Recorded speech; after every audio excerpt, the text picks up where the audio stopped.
গণতন্ত্রের কণ্ঠরোধ করার জন্য যে প্রচেষ্টা চলছে দিল্লির বিজেপি নেতৃত্বে সরকারের পক্ষ থেকে, যা জেএনইউর মাধ্যমে প্রকাশিত হয়েছে, তার মূর্ত প্রতিবাদ আজকের এই মিছিল।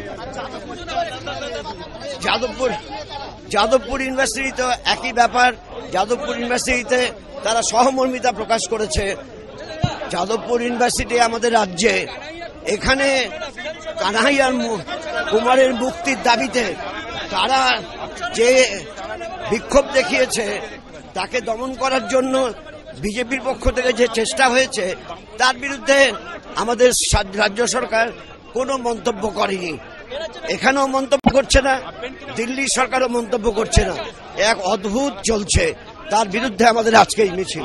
বিজেপি সরকার সংঘ পরিবার মানুষের মধ্যে বিভাজনের জন্য যে রাজনীতি, তার সঙ্গে যেভাবে স্বৈরতান্ত্রিক আক্রমণ নামিয়ে এনেছে, যেটা আমরা দেখেছি জেএনইউ ক্যাম্পাসে, যেটা আমরা দেখেছি তার আগে হায়দ্রাবাদে, যেটা আমরা পরে দেখছি চেন্নাইতে, যেটা আমরা দেখছি যাদবপুর ইউনিভার্সিটিতে, এই সব জায়গায় যে আক্রমণ নামিয়ে আনছে। আর এখানে পশ্চিমবাংলায় বিশেষ করে এই প্রেক্ষাপটে এখানকার বিজেপি এবং আরএসএস নেতৃবৃন্দ যে উদ্ধত্তপূর্ণ বিবৃতি দিয়েছেন যে ভাইস চ্যান্সেলরের কলার ধরে নাকি নামিয়ে আনা যায়, এসবের জবাব চাই। এবং সামগ্রিকভাবে যে মেহনতি মানুষের ঐক্য ভাঙার চেষ্টা হচ্ছে, তাতে বামপন্থীরা এবং সমস্ত গণতান্ত্রিক ধর্মনিরপেক্ষ মানুষকে একজোট করে মোকাবিলা করতে হবে, এই বার্তা দেওয়ার জন্য।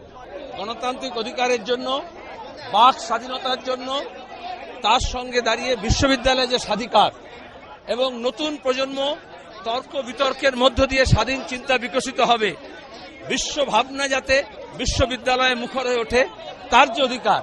আজকে আন্তর্জাতিক মাতৃভাষা দিবসে এই শপথেই তো আমরা রাস্তায় নেমেছি, যেখানে মানুষের মুখ থেকে প্রতিবাদের ভাষা কেড়ে নেওয়ার চেষ্টা করা হচ্ছে।